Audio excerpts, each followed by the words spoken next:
Nerd Academy podcast is released weekly at 12 p.m. Eastern Standard Time, available on our website at www.thenerdacademypodcast.com and wherever you listen to podcasts. You can find the Nerd Academy podcast on Facebook, Twitter, Instagram, and YouTube. You can also help support the show by going to patreon.com/The Nerd Academy podcast, where every donation allows us to bring you more exciting content every week.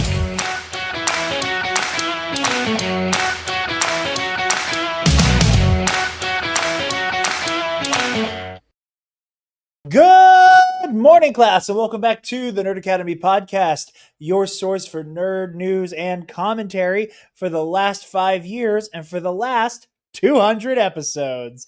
I am your host, Jarod Bachman-Stubbs, and joining me, as always, is Travis Grossman.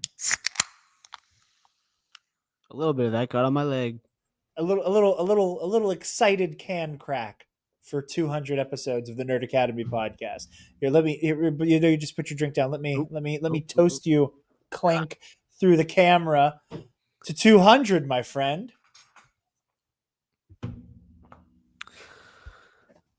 It's actually just hitting me. This is kind of insane. We've done 200 episodes of this fucking show. Yeah. Holy shit. It's like one of the only good things.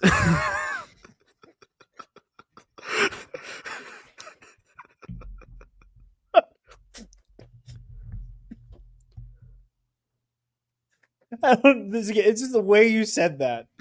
It tends to be what gets me. Is this the way you say it? It was your text that simply read capital T, capital H, the horrors TM earlier today. That also got me good. Which is about a story that we're talking about. Which is about a story we are talking about later today.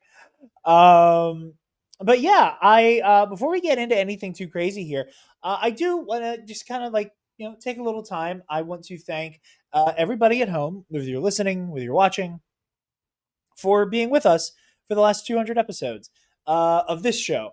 That also applies to Knights of the Nerd Republic, to Campus Life, may she rest in peace, to TNAP Movie Club, may she rest in peace and maybe be resurrected maybe at some point. To the number one contender, which is sharing a grave with the Movie Trivia Schmodown. May they both rest in peace. There's a lot of stuff that's come through this channel, and things have ebbed and things have flowed, and schedules have been bad sometimes, and the output hasn't been what I've always wanted it to be. I have a project that has kind of been languishing in purgatory because I have not had the means to make it the way I want to, and that is changing soon. So hopefully that video essay I've been threatening to produce will be here before the end of 2025. Who knows? It may even be out before we open up the seventh seal and Armageddon begins. At this rate, you're cutting it close. I know. We're living on borrowed time. The clock ticks faster. That'll be the hour they knock the slick blaster or RFK's worm activates. One of the two. But aside from thanking all of you guys, I also want to thank Travis in particular for riding shotgun with me for the last 200 episodes. It's been a ride, and I'm honored to share this with you and all of the other people who have passed through these hallowed halls of the Nerd Academy. With that, if you guys follow TNAP on social media, you may have seen a bit of an announcement I had to make on social media.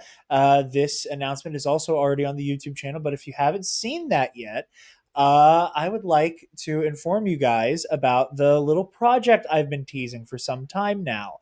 I won't do too much pomp and circumstance because there's a whole lot of pomp and circumstance from me from a few days ago that you saw a day ago, maybe. And if you haven't seen it, well, here it is. Hello, class. Jarod here with a very special announcement. As many of you know, I've been dropping hints and leaving little teasers here and there, hyping up a new series coming to the Nerd Academy podcast feed. Well, without any further ado, I present The Road to Doomsday, an MCU rewatch miniseries hosted by myself and the lovely Miss Taylor, preparing for Avengers Doomsday next December. On the Road to Doomsday, we're going to cover nearly every single project in the MCU, from Iron Man to Spider-Man Brand New Day. On every episode, we'll be going back to dissect and reflect on every single story and its place in the Marvel Cinematic Universe with special guests across the series. Taylor and I are beyond excited to go back and revisit all of these stories with all of you. If you subscribe at the $5 tier or higher on the Nerd Academy Podcast Patreon, you will not only get exclusive access to our audio commentary tracks where we sit down to rewatch every movie, but early access to every single episode. Currently, all of Phase 1 is now available on the Nerd Academy Podcast Patreon page. The Road to Doomsday begins next week, Monday, October 6th, with Episode 0, as Taylor and I look back on the time before Marvel Studios was a pop culture powerhouse, leading into the dawn of the MCU. And then the following week, our journey through the MCU begins properly with Iron Man, with special guest Scotty Jarod from the Bombad cast. I cannot wait to go on this journey with all of you and hope that you join us on the Road to Doomsday, which can be found here on the Nerd Academy Podcast YouTube channel and wherever you get your podcasts.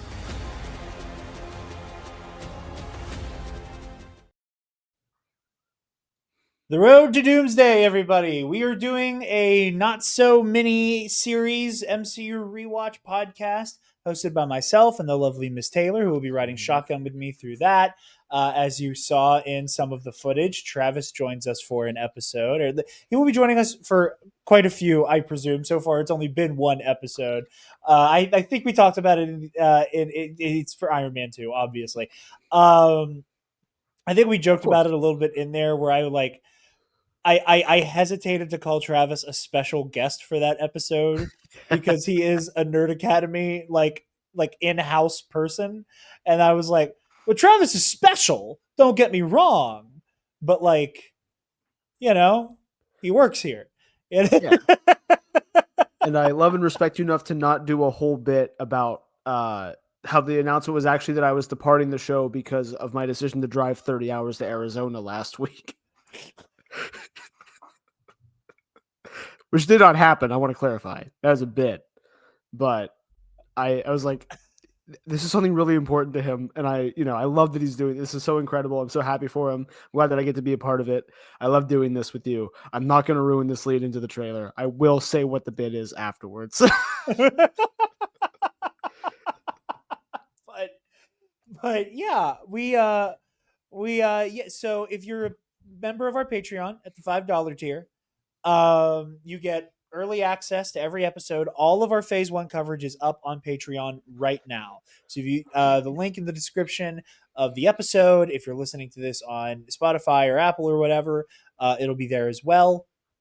Go there, subscribe to the $5 tier. If you sub to the $10 tier, you also get a shout out at the end of every episode. But there, again, early access. We're 7 episodes ahead of when this will be dropping to the public starting next week on October 6th. So that is already ready to go. So by the time the general public gets to Avengers, I have no fucking clue how many episodes we'll be up to on Patreon. If you sub now on Patreon, you get all of Phase 1, with more to come very soon. So all of that is there. So far, like I said, Travis and Mitch were on for Iron Man 2. Armin from the Comic Book Cast was on for Captain America, the First Avenger, his favorite MCU movie. As I said in the trailer, Scotty Jarod from Bombad Cast was on for Iron Man. So that's all the guests we've had so far. Friend of the show, Eli from Star Wars in a Galaxy is going to be on for a couple. Jerry from Bombad Cast will be on. Bill will be on. Like there's going to be a lot of like fun faces and a lot of fun conversation to be had. I'm really excited about this. It is kind of an insane undertaking. I am angry at myself for only starting it right at the end of my 3-month unemployment.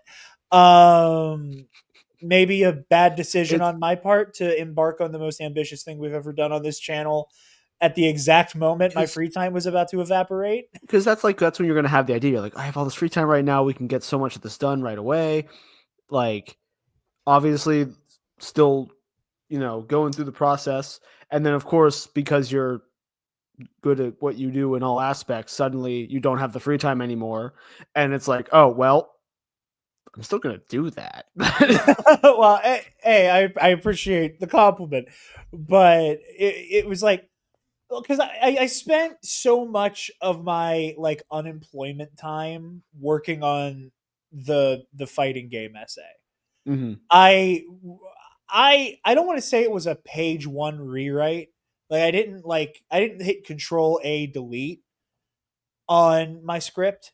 But I did start adding and subtracting from page one, Mm-hmm. and like completely redid the conclusion and zhuzhed it up a lot. So like you could easily, I mean, you could ask Mitch the exact amount of time because I was kind of in like a flow state and time didn't exist. So, I was just flying through, just for basically like a month and a half, 2 months of the time I've been out of work, just writing and rewriting and adding and, coming up with ideas and doing a lot of pro and noob. And, like there were a whole lot of projects, and I've been thinking about wanting to do this for a very long time. Mm-hmm. And I was, it was kind of a confluence of, pro and noob kind of showing me like, oh, like this show format is doable even when you have a work schedule to worry about. It was like I did Evangelion at the like ending towards the peak of holiday season. Like that was ramping up while we were getting to the end of Evangelion, the end of our coverage, not the movie called End of Evangelion. Um, so I was like, so I was able to do that. I was busy with work while I was doing Cowboy Bebop. I was like, I can watch like a movie or two a week, you know, to do this. And yeah, I'm really happy with how it's turned out. Travis, I don't expect you to give a bad review, but what do you think of the show format before the lovely people at home get to Oh, I mean, Road to it's Doomsday? like, it makes sense. It's kind of our thing. Marvel's kind of the biggest part of our coverage. Yeah. Both, I think it's the biggest fandom that isn't Star Wars that we talk about, and also it's the one that has the most news. So, Plenty in this episode. yeah. Yeah.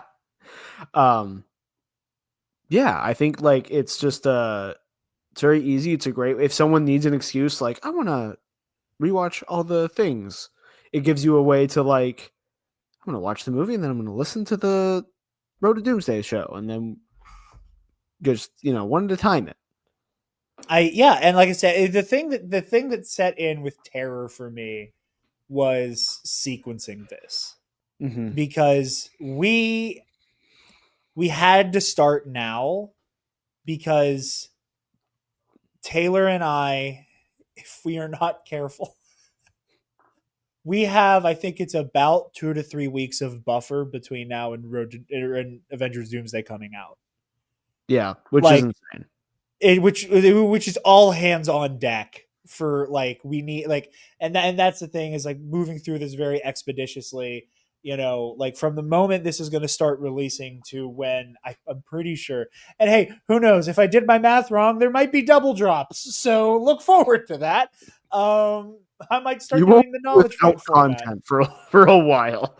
Yeah, and that was the other thing, is like, I talked about this on KNR because it was more relevant over there. The Versus series has been put on a long-term hiatus, because and for a number of reasons. There's a post about it that I'm pretty sure you can access even if you're not a patron, on the Patreon, where I basically was like, listen, Spencer's schedule has been unforgiving as of late. He's very busy at work. He is very busy with his church. He just bought a new house. Like, homie has a fuck ton of stuff going on. He got the bad case of the buying a house too, huh? Yeah, he got a bad case of the buying the house. He got my D&D campaign. DM's out. It's a real, for such a rare disease. For such a rare disease these days, it really is getting people close to us. It really is. It really is. So, like that. So like, it sniped Spencer, I've also had creative block, and Mhm. I kept rereading the post after I put it out, and that's part of why I addressed it on KNR. Is that like I kind of felt like the tone was a little like Spencer's too busy to play make believe with me. Um, Spencer's too busy to play who would win in a fight for 2 hours once a week. Um, so like, but it's also I've had like a lot of creative block with the Versus series. I've been in a place where I was kind of like, I feel like I am milking the same characters dry.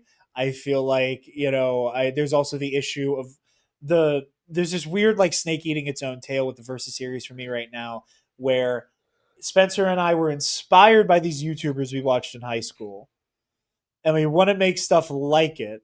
I will get what I thought was a novel idea, and like an hour before we record, I will find or remember that one of the YouTubers we watched in high school all the time already did this fucking matchup. And I already agree with those guys on so much that it low key feels like H Bomber guy's gonna come after me one day. And Well, you and didn't then fake your own death, so you got no, a leg up there. I did not fake my own death while also posting hole on my alt account. So which fuck you, James Somerton, for stealing what could have been my ultimate heel turn moment. For when I turn to the dark side, become a plagiaristic grifter, and also just start posting nudes online. Damn you for taking that from me. But all of that said, I was super happy with the Versus series. I was dragging my feet with doing it this year because I didn't have it in me, and I also understood that basically either I could do something that felt a little once in a lifetime with Road to Doomsday. Like enough time has passed between Avengers movies, and the stakes for this Avengers movie is going to be so uniquely huge that it feels like Endgame again. It feels like Infinity War into Endgame, and I kind of only get one chance to like get to do one of these. It feels like, and I was like, you know what? I'm going to make a decision that hurts my heart, but I'm going to say goodbye to the Versus series for now because it will be back. It's just taking an extended break. I'll say goodbye to the Versus series for a little bit, and then we're gonna come and I'm gonna do Road to Doomsday. We're gonna do this MCU rewatch show, and we're gonna make it happen despite the fact that this is an incredibly intimidating project. But I'm very proud of how it has turned out so far. Episode 0, like I said in the trailer, it comes out next week. I loved doing episode 0. Travis, you will appreciate this. I know frequent viewer Rob Filkins will appreciate this reference. It's very behind the bastards. It's very me reading from a document while Taylor makes jokes. I also have a Robert Evans style crash out over how much of a weird, slimy, mysterious man Ike Perlmutter is. I think episode 0 was a lot of fun, and I think all the episodes of the Road to Doomsday, I think it's gonna be something everybody's gonna enjoy, and I really hope you guys join us for that project. In the meantime, and just get ready to see Avengers again in a theater, with us. It But is yeah, like one of the highlights I think of like nerds our age's life was seeing an opening night in a crowded theater. That like it's the only time I've ever been okay with screaming in a theater. yeah, Like absolutely, man. It's something special, and I think this is going to be much like it. But if you would like to celebrate 200 episodes of your favorite rather small podcast, small but mighty podcast, uh, may I recommend to you Sunday's Bloody Mary.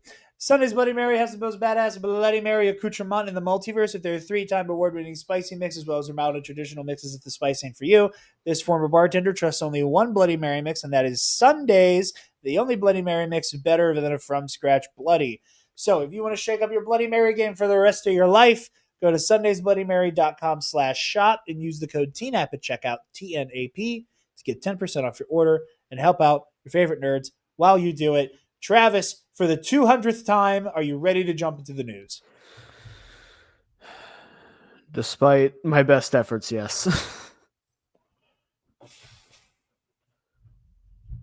I'm trying to decide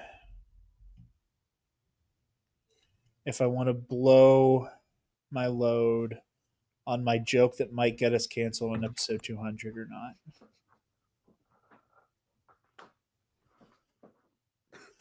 I'm also trying to figure out. Okay, so another quick little anecdote before we jump into the news. So I haven't had a chance to. I'm probably going to fix this very soon because I'm also hoping that Road to Doomsday helps push us over the line for monetization. I've been getting a lot of bizarre copyright claims lately, namely on episodes of Teen App, despite the fact that the intro music for KNR is a techno version of the Force theme. This royalty-free music that we use, that little boom, ba, boom, ba, boom, ba, dum, ba, da, ba, dum, bam, is getting copyright claimed every time I upload an episode. And I don't know why. So I'm like, you know what? I might change it. I use some really cool royalty-free music on Road to Doomsday, and that starts getting copyright claimed. I fought the claim on one of the videos, and it has been dropped, so now I have to do that for all of the others. But I know that we are going to get hit for the intro music on this show. We are going to get hit for me playing the Road to Doomsday trailer, which uses the music from the show. And I am just going to hit the hat trick and find a way to get 3 copyright claims on this one episode 200.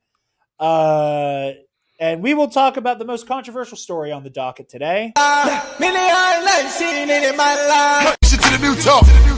Let's get straight to it. Come on.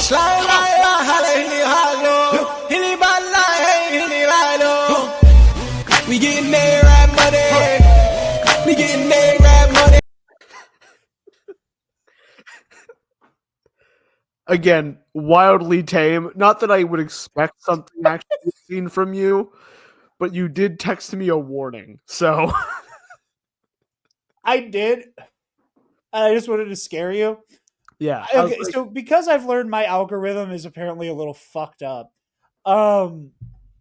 Mostly towards the tail end of my time caping for the WWE, every time some bullshit happened with some WWE Saudi Arabia shit, somebody would like alter a wrestler's appearance in WWE 2K to put them in a long flowing robe and a turban and make their walkout music Arab Money by Busta Rhymes. That is how I discovered the song Arab Money from a rapper who I like for the most part. To add insult to injury, Travis Grossman, did you know there's a remix of Arab Money where none other than Sean P. Diddy Combs has a verse? At least you didn't play it while doing your best Justin Trudeau impression. On the oh my god!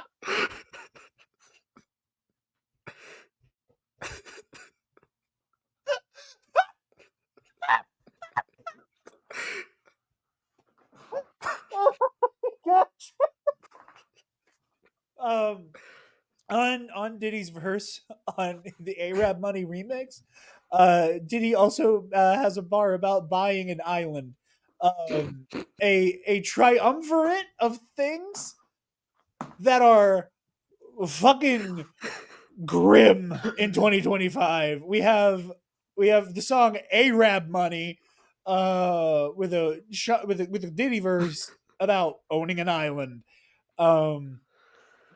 Wild hat trick. Anyway, as you say that, I am like now vaguely remembering how prominent the concept of owning a private island was in pop media and pop culture when we were kids. Oh yeah, that like it was very normalized, and I can't imagine why that was happening. Anyway,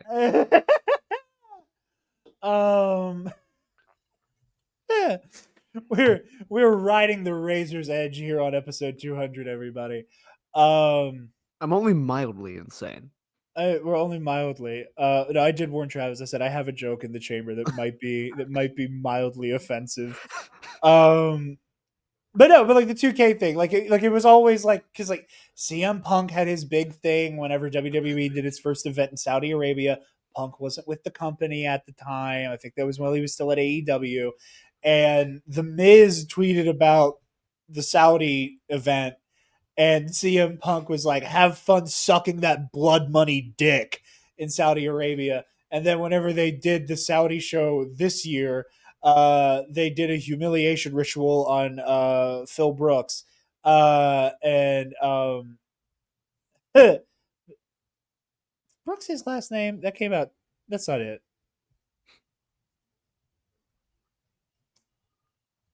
Hold on. I was right, Phil Brooks. That came out of my mouth way too easily, and I double guessed it.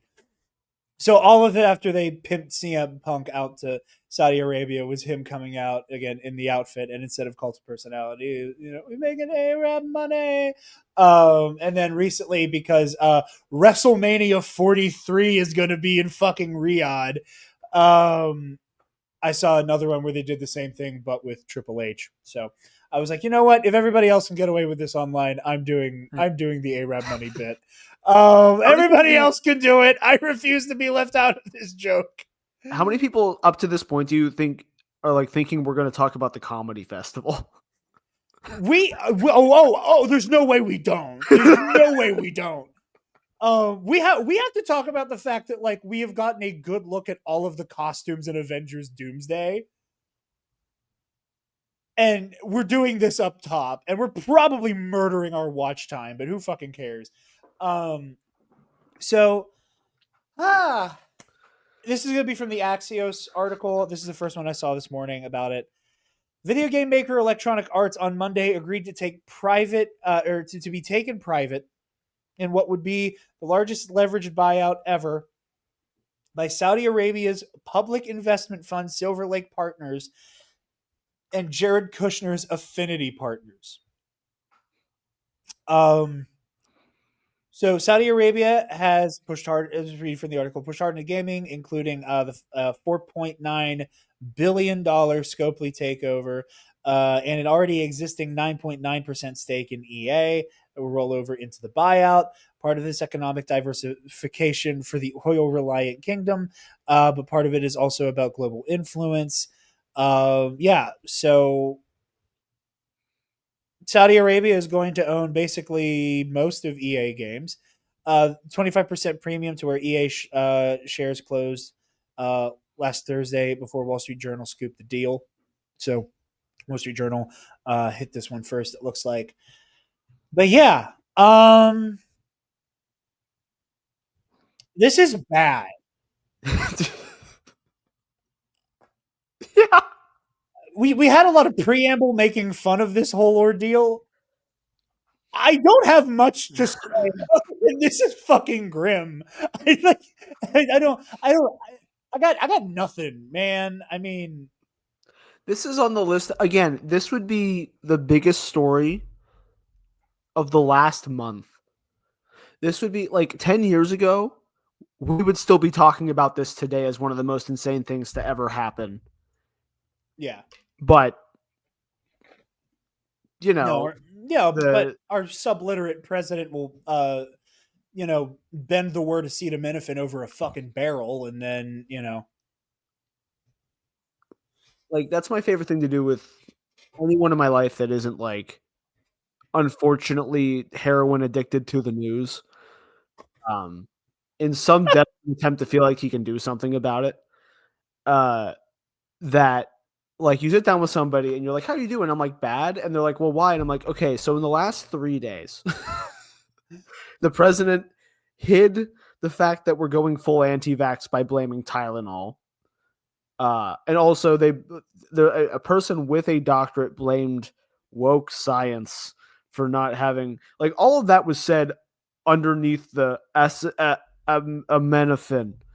See, my favorite part is when you can tell, Trump is off what is it that everybody thinks he takes? Oh God.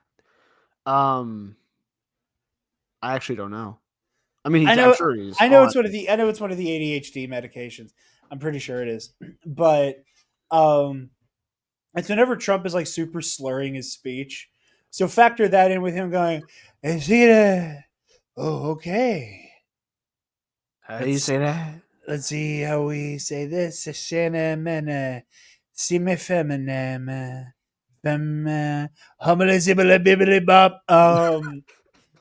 But yeah, so we have that. That 3 mass shootings in the last 3 days. I wish that was an exaggeration. One of Yeah. them involved a Mormon church burning down.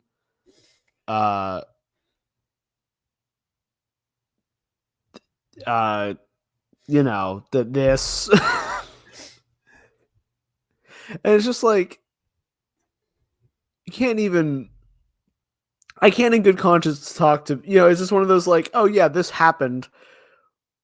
I don't want to be the downer in everyone's life, but like, what the hell? Yeah, I mean, what you're describing is like, not. I don't want to trivialize this by like making this about like online discourse shit, but I do think this is important because I do think that it's kind of a bellwether as to how we got here. One of the funnier moments on the Iron Man 2 episode of Road to Doomsday, I don't even remember how it came up, but we were talking about how like Taylor is very like, for the most part, offline and is not like she keeps up with the news. But like, she doesn't know about all this bizarre esoteric shit we're always talking about, and I made a joke about, people lucky enough to not know the name Anita Sarkeesian. And Taylor went, who the fuck is that? And Travis, having known me for almost 2 decades, went, he needs you so badly. It's the balancing agent, the thing keeping you held down. I was like, I will say on that one, there was something beautiful about it because I saw what I could only describe as an exasperated joy in your eyes for me. Yeah. Yeah. That you only get when you see your mentally unwell homie with somebody who's like pretty good for them, all things considered. Who's Anita Sarkeesian? He needs you so badly. Very funny, but no, but that's that's the thing, like it's the ability to just like be around somebody, like I think there are people who don't know and they don't care, and there are people who don't know immediately but know that they will know and very much care. Like it's very difficult, and when you take it all in, it becomes really difficult to not feel like the wheels are falling off. And like, I'm not gonna sit here and pretend that this isn't fucking horrific. That we have more and more of these despotic, oligarchical figures and bodies of power just absolutely running rampant through our culture and through just life in general. Everything is on the table for forever now. But I also don't know what to tell somebody to do, Right. like we're like because like this is where like I got frustrated. I talked about this on KNR when we were talking about the Jimmy Kimmel of it all, when we talked about the Mando and Grogu trailer. People love to like throw their hands up in the air and say no ethical consumption under capitalism, therefore I can play the Harry Potter game. And that frustrated me because that is different than I can't wear a t-shirt that wasn't at some point along the way right. somebody, something, somewhere was exploited to do it. And that's different than just choose not to play the Harry Potter game. We're getting to a point where like everything, more so than before, has like feels incredibly compromised in a way that like goes beyond evil company does evil things with its evil money to make more of its evil money. That is different than like everything is compromised. It is impossible to live without in some way being compromised. I keep saying that word, but there's no way to live without being compromised. Truly at this point in time, Alden had an amazing point, while we had a whole lot of people who wouldn't shut the fuck up about how Cassian Andor wouldn't have fired Jimmy Kimmel, because watching Andor makes you a revolutionary, apparently. No, but you know what you can watch to become a revolutionary? You know what you can watch? What's that? You can maybe tune on to some One Piece and go overthrow a government somewhere in South Asia, because that just keeps happening over there. Yeah. That bug's flying around too, along with the new home bug. But, so just go back to Coruscant and have brunch. But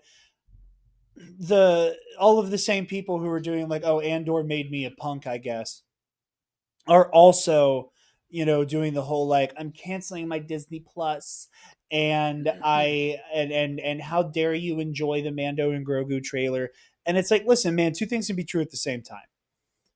Right now, I think there is damage being done that is going to be nigh irreparable, that is going to limit everybody's ability to like have a thing and not feel dirty about it. Mm-hmm. So like, I don't know if I can sit here and look at somebody with a straight face and say, cancel your EA subscription. Well, do that because the service sucks. But like, stop doing things through EA. Don't, oh, the horrors. The only thing I'm looking forward to today, after being exploited at work and seeing an act of mass terror on Twitter, and having an $8 million hospital bill that's ruining my life. All the only thing I can look forward to is playing Madden. Oh wait, the Crown Prince of Saudi Arabia owns Madden now. I have a hard time looking at that person and saying don't. Yeah. I think for me, and I think maybe this is me just trying to make up my own justification for having fluid morals. I get weird about this. I feel inconsistent. You know how much moral ideological inconsistency bothers me. But like I said the same thing on on KNR, where it's like, I stand 10 toes down about the Harry Potter shit. I do, and I always will. Unless and until somebody wrenches that franchise out of her fucking hands, and even then, I don't know. But I think the reason I'm able to stick 10 toes down the way I am about that is because from her, it was an active challenge. It was, you can, J.K. Rowling said, you can love trans people or you can be in Gryffindor. Pick. Yeah, and there's a right choice. And there's a right choice. And I think with this is so much bigger and existential. Yeah. That like I don't know if I can sit here using I'm using a recording software that is increasingly dominated by screaming at me to use its AI features, to then post this on Google owned YouTube, and weapons manufacturing Spotify, and slave labor Apple Podcast, to then hopefully get you guys to funnel money through Patreon, which has its own issues, to then pay us so that I can keep all of this stuff, to keep making the show, so that we can not promote, but like in a way, like that's not what I'm doing, but I understand that one of the byproducts of something like Road to Doomsday is low-key doing unpaid media press for the Walt Disney Corporation, which also has already bent the knee to Trump in many ways. Like, and I will post telling you to listen to it through Meta social media accounts, on my slave labor made iPhone. It's one of those situations where like we've reached the top.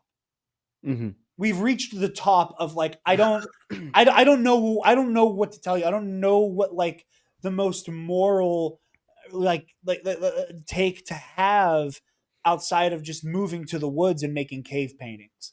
Like, I don't know what to do with this anymore. Yeah, but that sounds so nice, man. I'll But be honest, it doesn't to me. It doesn't Yeah. to me. I've never been a bug out and go to the woods kind of guy. I'm I've joked about faking my death and disappearing. That's why the James Somerton joke was so funny. Is I've joked about faking my death and disappearing, but not to the woods. yeah, that's fair. I think like hyperbole as always, where it's like obviously I'm not going to go and have nothing with me at all, but like if I don't have connections to the internet for the rest of my life after a certain point, that's probably the correct move. Valid. And to scale down to have this like specifically about this interaction, the hope I have comes from. Give me 1 second because doing research takes effort that I don't put enough of into. But we have a pretty good example this year of a small studio hitching off of a much larger publishing and producing studio and making maybe one of the greatest games of all time in Expedition 33 from Sandfall Interactive. Yes. The developers of Sandfall Interactive were just people at Ubisoft who were not doing what they wanted to do and wanted to make games, and they were like, hey, what if we just split off? And like obviously they had to find an investor, so there's always some shade there, but like we know it's possible for people to say, hey, actually I want to keep doing this thing, but I don't want to do it with these hacks anymore, so we're just gonna split. And the fortunate / unfortunate thing is there's no guarantee, like, because of the instruments they're using to purchase EA lead me to believe that EA may not exist in the near future. For better and worse, in the sense that, like, on one hand, we're going to have to Respawn Entertainment's going to have to find some way to make the Last Jedi game. Right? I wish there was a Last Jedi game. Well, but yeah, I know what you mean. I'm being cheeky. Yeah. But maybe someday. Maybe someday. And then on the other hand, though, like EA was already kind of a not great company. Not that, like the I feel like part of I feel like this is like partly a what's the only way that EA's PR could be worse? Right. It's like, okay, so now we truly have the Injustice League forming. Yeah.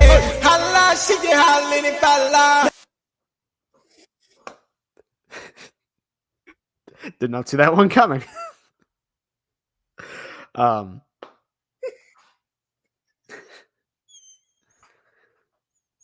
Yeah, with all the FCC bullshit and all of the this $55 billion.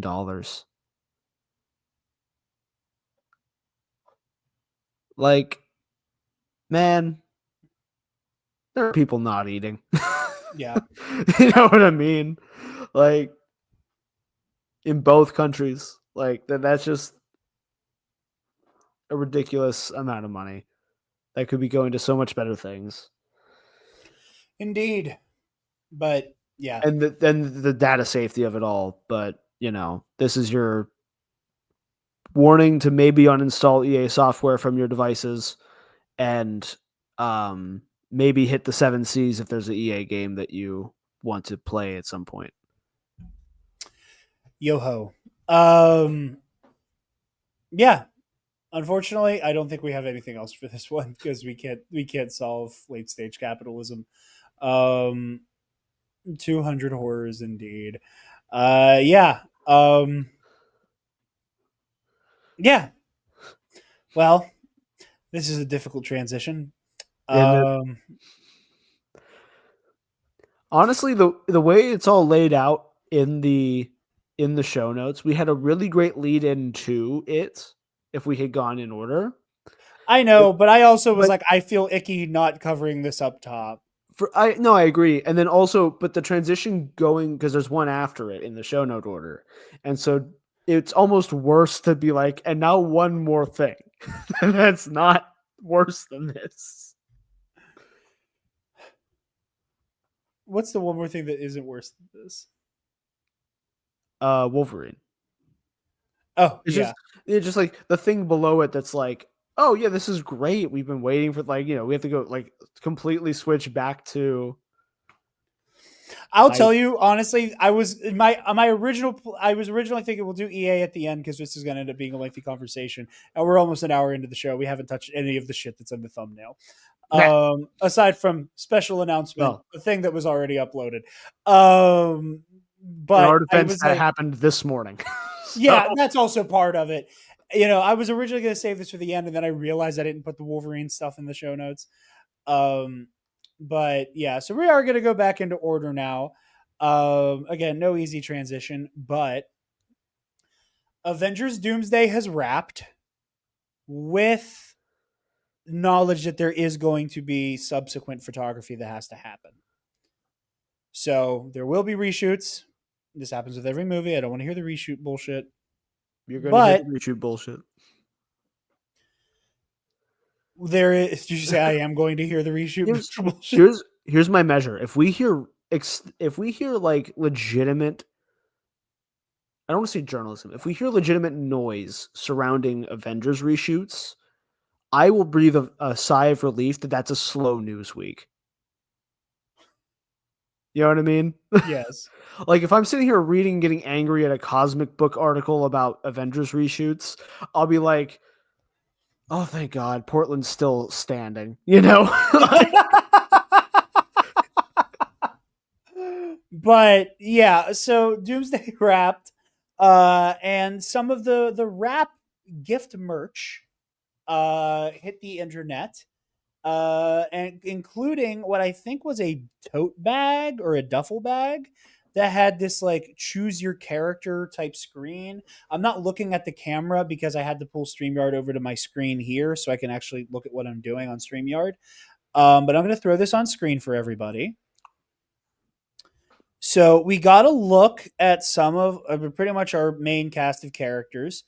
There's something covering the top row.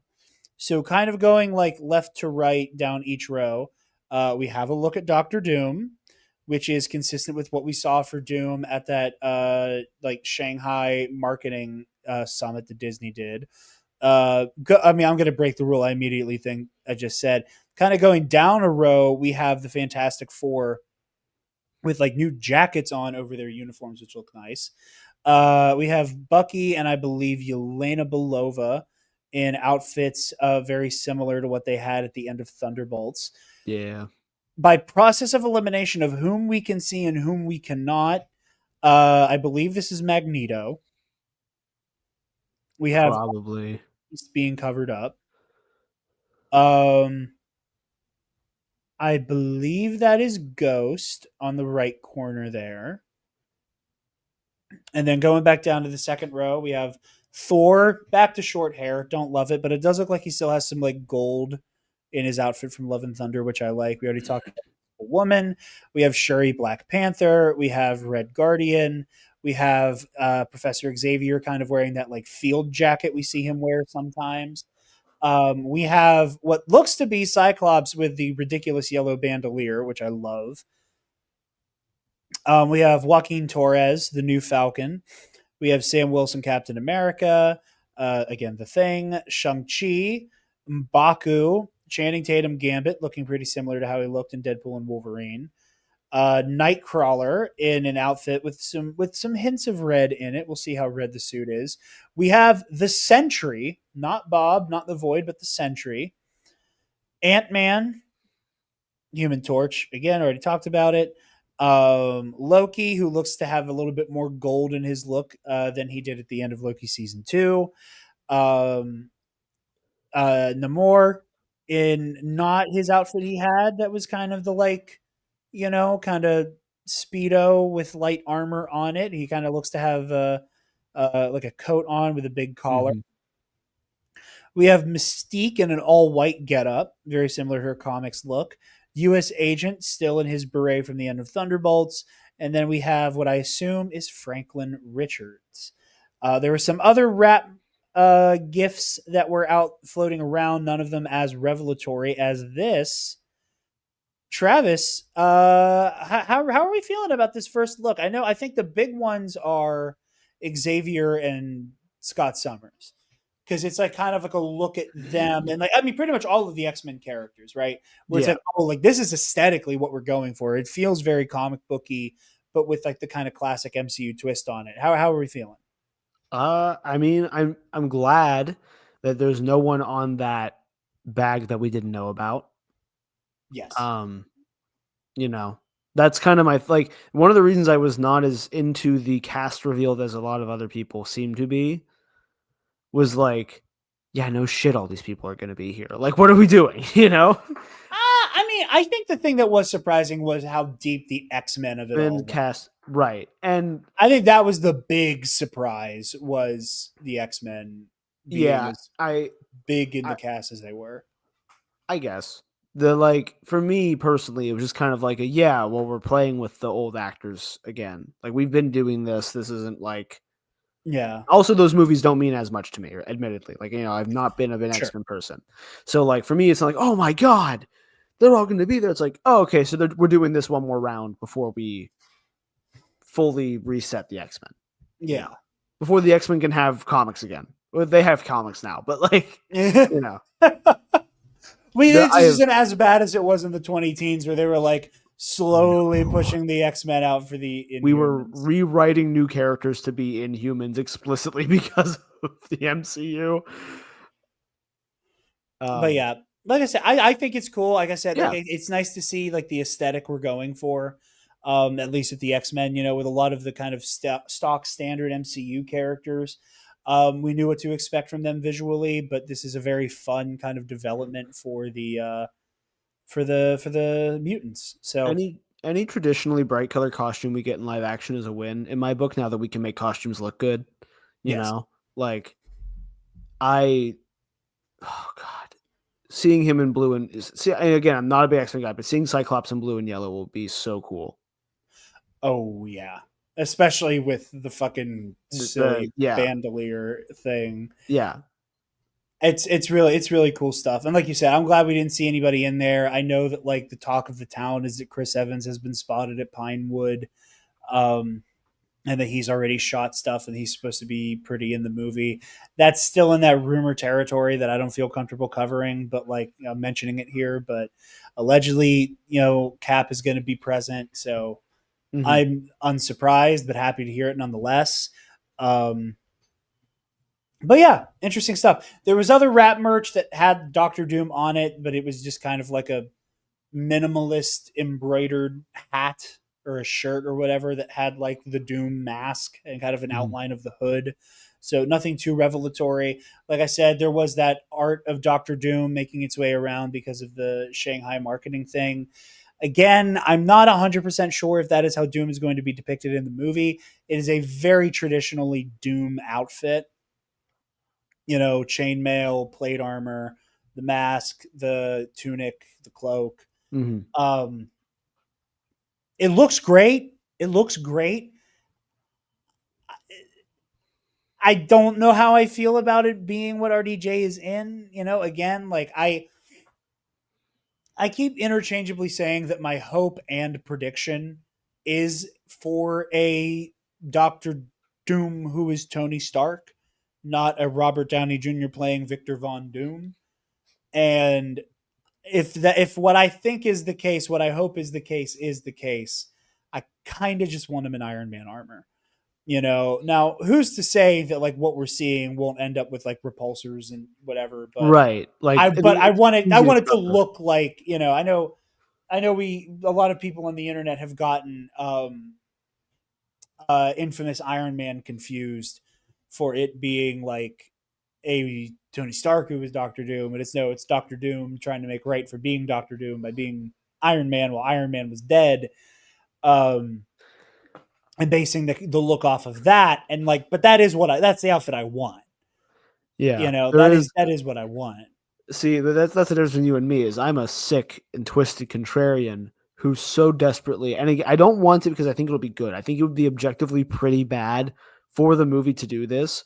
I want Robert Downey Jr. to be playing Victor Von Doom, and nobody wants to mention that he looks like Tony Stark. Oh, and not because I think it'd be good, and not I think it would be again. I think objectively bad storytelling, objectively bad decision business wise, terrible across the board. I think it would be so funny.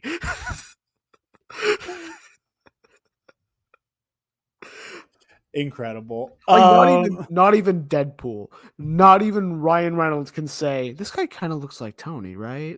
Like no one, not a one. Okay. If we're doing punch up on this thing that I desperately hope you're wrong about. I do too, but I know you do. But I think the best way to do punch up on this is to have like maybe the most serious character in the cast simply go, huh.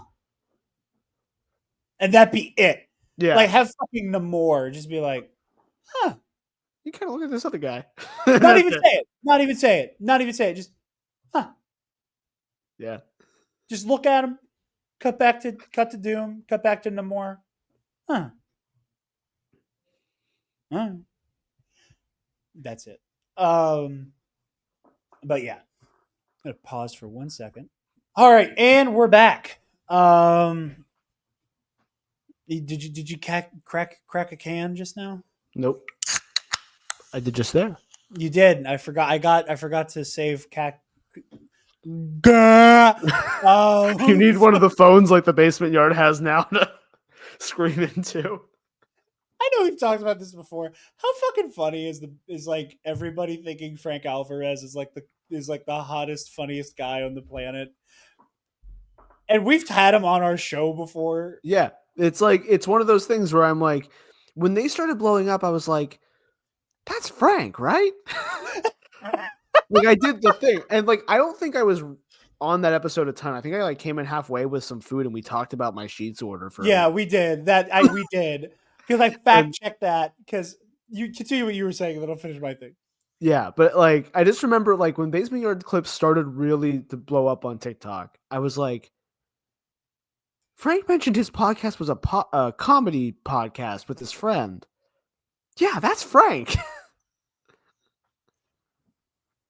I knew it was because Joe is in the Frank's first promo. Gotcha. Because Frank played somebody, and then Frank played friend of the show and fiance to one of my best friends, Jessica Schloth. Yeah. It's a small world after all. I'm gonna stop singing so we don't get copyright claimed again. For copyright claim. Fantastic. And that's a story I can't wait to tell at their wedding. But it's so funny to me because I'll see people be like, "Oh, the Basement Yard." I'm like, "Yeah, they're funny," and I'm like, not even like a weird like star fucker way. I'm like, and Frank is really nice. And they're like, "Oh, you've met Frank Alvarez?" And I'm like, "I've had him on my podcast." What? And I could be like, "Yeah, he competed in movie trivia professional wrestling, and I had a show about that, and I talked to him about it." Fuck it. I can try to reach out to Frank, have him on Road to Doomsday. Pardon my hiccups. What a funny time that would be. What I should do is have the Basement Yard on it and try to have both of the Basement Yard boys on an episode of Road to Doomsday, but pick what would probably be objectively the worst movie to have them on for. Like, I like this movie, but like I would love to watch Joe Santagato and Frank Alvarez like pretend to care about the Eternals. Like that would be deeply funny to me. But anyway, we have a couple stories about Spider-Man: Brand New Day. We were going to start with the most serious one, even though I have a little joke in our show notes calling him CT Eater Man. That took me a second to catch on. I'm not going to lie. I looked at it for a few seconds and I was like, see, what is that? What is it talking about? Oh, right. Last week, Tom Holland, during a stunt, suffered a concussion on set, delaying shooting on Spider-Man Brand New Day by a week or two.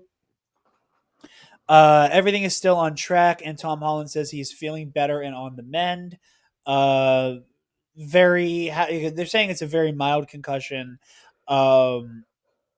But yeah, it's I saw the initial headline that was Tom Holland injured on set of Spider-Man Brand New Day, Mm-hmm. and immediately went, oh fuck, oh dear God, oh no, because they're doing some pretty crazy stunts on that set. We talked during that first kind of deluge of set footage of the practical swinging and stuff like that, where I was like, God, like I don't know, I doubt Tom is in the suit for that. But oh boy, I hope everybody's okay. But yeah, like I said, it sounds like he bonked his head, but he's doing okay. And I'm glad that everybody took it very seriously, and that Yeah. that's some ugly stuff. We joke about CTE a lot, but it's one of those, like, it's one of the horrors. It's one of the Laugh at, to horrors. not be freaked out by, because it is so pervasive. It just feels so domineering in culture in many ways that we kind of point and laugh at it because it freaks us all out. Yeah. But yeah, so sending well wishes to Tom Holland, and glad to hear that he is on the mend and feeling better. On a lighter note for Spider-Man Brand New Day, some of these rumors are starting to get a lot more true, as Tombstone has been cast for Spider-Man Brand New Day. Marvin Jones III, most famous for his role in Black Lightning, who voiced Tombstone in Into the Spider-Verse, will be And on stepping this card. to the crime boss. Oh yeah, there you go. Will be stepping into the crime boss's shoes to play Tombstone in Spider-Man Brand New Day. I think this is good casting. I think the maintaining the representation is good. I had a little mini meltdown on CBC where I had to realize that Tombstone is not actually depicted as blue, because I was like, oh hell yeah, now do the comic book thing where he's albino and then he gets like superhuman albino and turns blue, and then realized he's not actually blue and that I am wrong about that. So yeah, I think this is good casting. Yeah, I I like agree. it. I like it. liked him in Black Lightning. I think I watched the first season of that. That was on like my way out of the CW. Yeah, I haven't seen any of Black Lightning. All I've seen of him is kind of the, like, I don't feel bad saying this because Tristan said it on CBC last week, so he took the burden off of it for me. All I've seen are like the Uncle Ruckus ass compilations of the shit that he would be saying in Black Lightning, and I was like, wow, this is crazy. But like, he is incredibly menacing in those. Bigger guy. He cuts an imposing figure. Give him impervious skin. And Right. that's this slam dunk casting. Slam dunk casting. Yeah. No notes. So yeah, there's a little bit of Spider-Man Brand New Day. Jumping out of Marvel Land for a moment, Entertainment Weekly had an exclusive talking to James Gunn. Not too long ago, we talked a little bit about the announcement of Man of Tomorrow, the Superman follow-up, not a sequel. It's not a Superman movie. It's Man of Tomorrow is its own thing that is part of the Superman saga, according to James Gunn.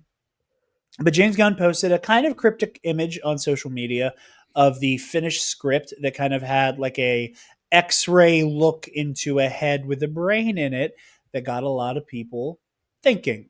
Namely going, oh, the villain is clearly Brainiac. I personally like the theory that it's not Brainiac, it's Ultra Humanite, and think that would be much funnier. I don't hate it. Especially because I said, like, I don't know how I feel about Brainiac being the villain here, but I trust James Gunn. But when asked about the hubbub about Brainiac, James Gunn said, listen, of course, I wasn't unaware that when I posted the cover of the script that there was going to be discussion around that particular topic. But I think we'll hold off from what exactly is happening. Now, I have not been up to date on Peacemaker. I saw like the first half of season 1 and haven't had a chance to watch that or catch up. But spoilers, Lex Luthor has appeared in Peacemaker season 2. and basically he is making a deal with Rick Flag Sr. about getting Luthor out of Belle Reve to help the government in some way. So factoring that in to uh, Peacemaker, James Gunn said that Peacemaker in many ways would act as a prelude to Man of Tomorrow.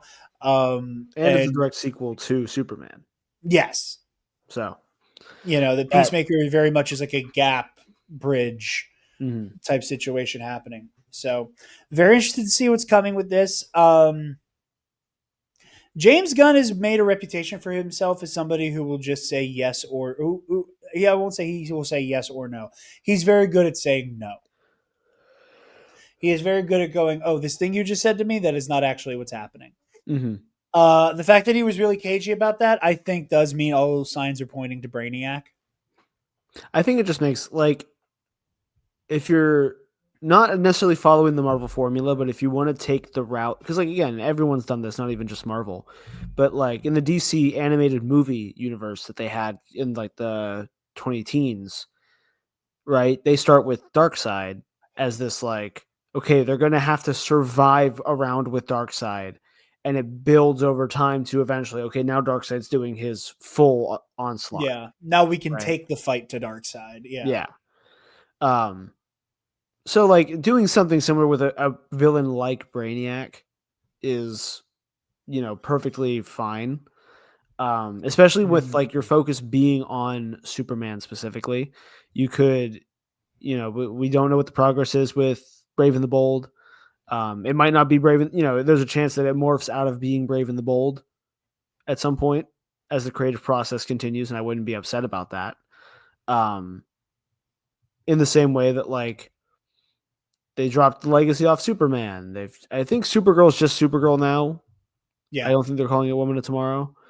Clayface was not in his initial here are all the things we're doing, but now Clayface is in production and there are set photos running around for that look cool. Yeah, that was something I forgot to bring up. Thank you for bringing up the Clayface being in production. Of James talking about it, where people were like, "So how did wait, pause. Your mic just went ape shit. I'm going to pause for a second, and we're back. I gotta stop talking with my hands. Yeah, I saw a thing. Someone was asking James in an interview. Dave. Listen, soon we'll be back to that being a real slur. You know what? You're not wrong. But someone was interviewing James about set photos coming out not officially, and the worry of because there's a lot of practical makeup and a lot of practical effects for Clayface. And the interviewer was like, "So how are you worried about that? Are you happy they're coming out? What was the decision about the practical effects?" And James was basically just I wasn't there was a real discussion about doing a lot of VFX for the makeup, but what would become practical makeup. And he was like, why would we spend millions of dollars on that when the practical makeup's going to look better? And also these set we're not going to lose $1 at the box office because someone saw a set a photo from 1,000 feet away by accident, Yeah.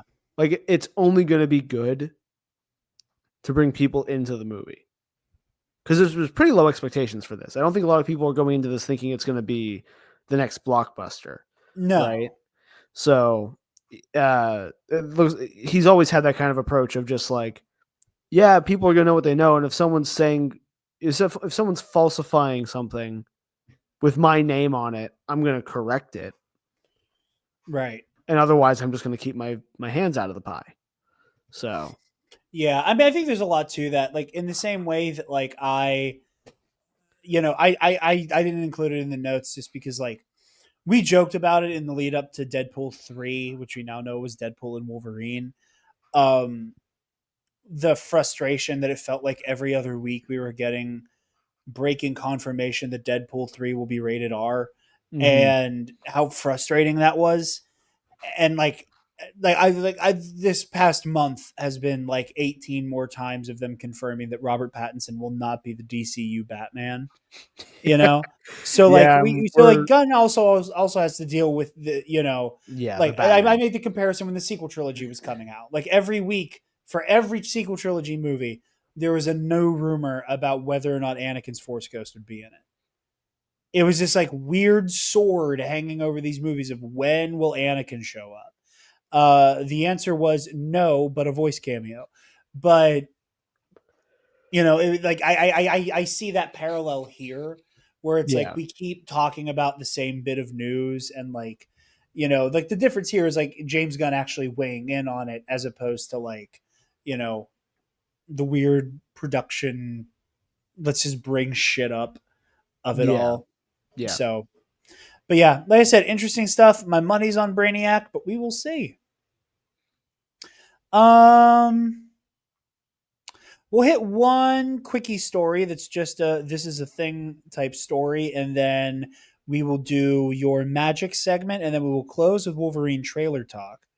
Um, Deadpool, Daredevil Born Again has been officially renewed for a third season. I will say we didn't get to actually cover the finale of this show on TNAP just because shit got real chaotic for a second there, and by the time I had the time to cover it, like the ship had sailed. I really liked season 1 of Daredevil Born Again. I think it suffered from the Disney Plus format of it feels like there's the episodes are too short and there's not enough of them somehow of it all. Mhm. You can see some of the seams of where the first version of this show got stitched into the new version of this show. We aren't going to see as much of, what got changed until season 2 when they split the show in half. So in many ways, season 2 is just a continuation of season 1, and season 3 will be our season 2. So that is its own thing. But it heartens me to see this. I know Brad Winderbaum at Marvel TV said that they are going to be taking a couple steps back. He's also said that several times at this point. I don't think Marvel TV is necessarily on death's door. I think this is a good sign that we'll still be getting Marvel on television, because I really do like a lot of those shows, especially Daredevil. I keep saying Deadpool. I made the Deadpool joke, and now I can't stop saying his name. But yeah, Daredevil renewed for a third season. Very excited to see where that goes. Travis, take us to the lands of Magic the Gathering. It's not the lands of Magic the Gathering anymore. Let me tell you. So last weekend, Spider-Man had its pre-release event to what I can only describe as abysmal numbers. Which shocked me. I saw a lot of people on TikTok talking about how their shops could not fire pre-release events. They didn't have enough people. The store I've been going for every pre-release this year. Right? No, I did one in a different store, but every pre-release I've gone to there this year sported 45 to 50 players, which is huge. That's a lot of people for an event like this. Spider-Man there had 28. Damn. Yeah.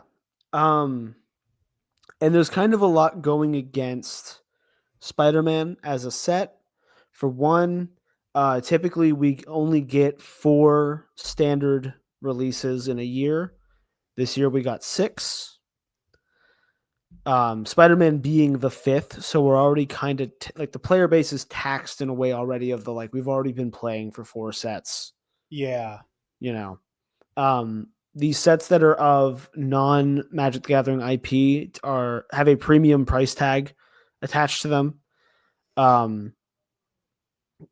They claim it's because of the licensing of it all.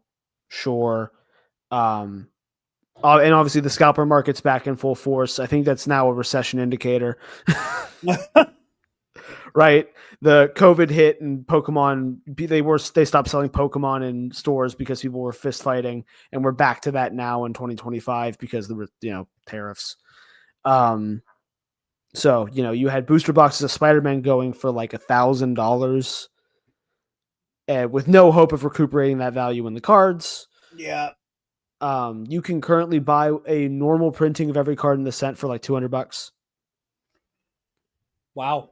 Yeah. So, and it's going to go down. It's going to continue to decrease. This set was also, I never saw an official story that like we got an official word about this, but a couple of years ago they tried a product that was like a smaller booster pack of cards that was a supplemental set to a full release as like a way to continue the story of what was happening in that set. Yeah. Without having to like bog down the set with like, and here's all of the end of the story stuff that like would make the draft environment bad. And then they did that. The Assassin's Creed product they released 2 years ago, which maybe it was last year. I think it was last year. Time is weird. Yeah, it was last year. Thank you. It was a similar kind of product where it's like, it's a full price booster pack, but you're only getting like 6 or 7 cards. You can't draft them. It's not really, the product doesn't do well because if you're buying booster packs, you probably want to draft them. Yeah. Well, you want to at least get your 15 cards out of it. That would be nice. So based on the size of the set, people think that this was intended to be one of those products, and they had enough time with Spider-Man to go, okay, so we can just fill in some more cards and make it a technically draftable set. In addition to the fact that Spider-Man isn't like super fantasy-y in comparison to like other things they've done, like Final Fantasy being Final Fantasy, Lord of the Rings, yeah, and Lord of the Rings. You could even argue that Assassin's Creed is more fantasy right. adjacent than Spider-Man. Like yeah. just off the Renaissance appeal alone, Yeah. And the pirate, the cards. I would even say that the sci-fi of Assassin's Creed is so fantastical that it becomes fantasy. Yeah, exactly. So Spider-Man's not doing great, and on the end of that, this past weekend was MagicCon Atlanta, where they announced their 7 standard sets for next year because 6 wasn't enough. And other breaking, oh no, my wallet news. Magic the Gathering Roosevelts were quietly announced. Yeah, that's what affects us personally. I mean, both of us personally. I doubt I'll end up getting one, but again, Travis knows what his birthday and Christmas are going to look like from now on. I can already see the most beautiful shirt imaginable featuring Black Lotus, and that excites me. I would say the shirt that was at MagicCon was Spider-Man of the Spider-Man set, which also surprised me. Like, because I've never seen Roosevelt's do this thing has done this thing, so we'll do this thing through this thing. Like they have the Marvel license, they have licenses from Hasbro.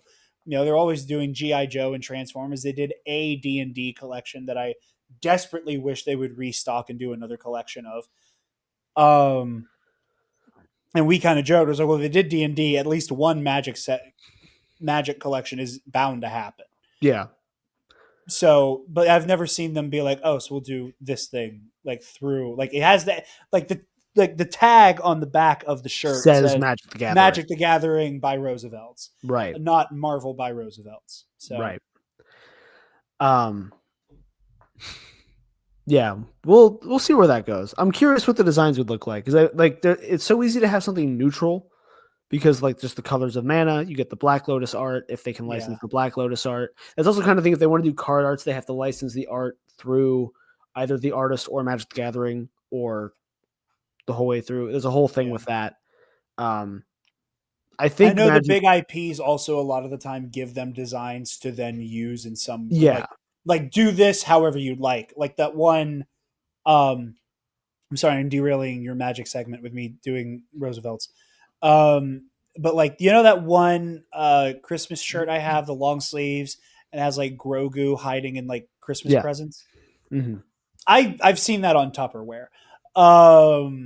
that So was it's like a like Disney gave them a Disney Lucasfilm gave them a design, and then they were like, "No, do with this what you will," and they're like, "Oh, we're just gonna put on a long sleeve shirt." Yep. Anyway, as you were saying, sorry. Yeah. No worries. So they announced the going up from 6, which is already too many, to 7 next year. Those 7 sets will include 3 sets that take place in the Magic the Gathering universe and 4 that are what they call universes beyond. So another existing IP as Magic cards. Yes. In January, we're getting Lorwyn Eclipsed, which is up front, probably going to be the best set next year. Okay. They previewed some cards. We're close enough to the release that they previewed some cards. They haven't been back to Lorwyn in 18 years as like a place in Magic. People have been wanting to go back to Lorwyn for a decade. The cards look incredible. The art looks incredible. The themes of what the set's going to be about look incredible. I hope in the same way that there was a set this year, Tarkir Dragonstorm, that kind of was the same vibe of like, oh, this feels like a Magic the Gathering set again. Mhm. That I think that's what Lorwyn's going to hit, and I'm really excited for that. We have a still to be revealed Universes Beyond set that will be announced at New York City Comic Con. Oh boy. In a week and a half. The prevailing presumption, I've heard rumors that the announcement's in conjunction with Nickelodeon, which means either it's one of two, and one of them is much funnier than the other. it's either Legend of Korra, because we're already getting Avatar in 2 months. Oh, that's right. Avatar has been confirmed already. Okay, Yeah. so I was going to say Avatar broadly as a franchise. Okay. I think Avatar is only going to be Avatar The Last Airbender, which means they have room to do Korra as its own set. The other one that people are presuming is Teenage Mutant Ninja Turtles. Oh, okay. That's much better than the other one I was thinking. What was yours? Oh, SpongeBob. I thought they were just going to do straight SpongeBob Magic the Gathering. Well, I mean, we have the secret layer. There you go. They exist. They put the chicken SpongeBob meme on a counter spell. It's incredible. I kind of fuck with TMNT as one. Like if they're announcing it at New York Comic Con, my money is Avatar means Avatar universe, and if it's at New York Comic Con, I think TMNT is the way to go. Then I think it's going to be TMNT. Yeah, that's the presumption. At this point, like obviously, IPs are IPs. I think there's only one thing they could do to totally crash this, and we'll get to that in a second. Okay. The next set is another in-universe set, Secrets of Strixhaven. Strixhaven, a lot of Magic sets, especially in recent years, have kind of just been, what if popular IP but in Magic? Strixhaven is a wizard school that has specific schools. I've heard of this before. If we ever get universes beyond Harry Potter, people say a lot of things would kill Magic the Gathering. A number of queer and trans people that play this game is incredible. It's an incredible community to gather in, to feel welcome and safe. If they do that, I think Hasbro would go under overnight. I would hope, actually, that Hasbro would go under overnight. And I stand on that. I would sell every Magic the Gathering card I own and be done with the fucking game. I'm over. Like, I'd be over it. There you go. So Secrets of Strixhaven seems neat. People like the Harry Potterified sets in the way of like you get to pick your faction or your guild or whatever. And so with Strixhaven, you get to pick your school, and there's no weird racial issues or trans issues involved. So everyone gets to have a good time. The Secrets of Strixhaven, Blood Libel Edition. Never letting that go. I'm never letting that fuck ass video game go. Okay.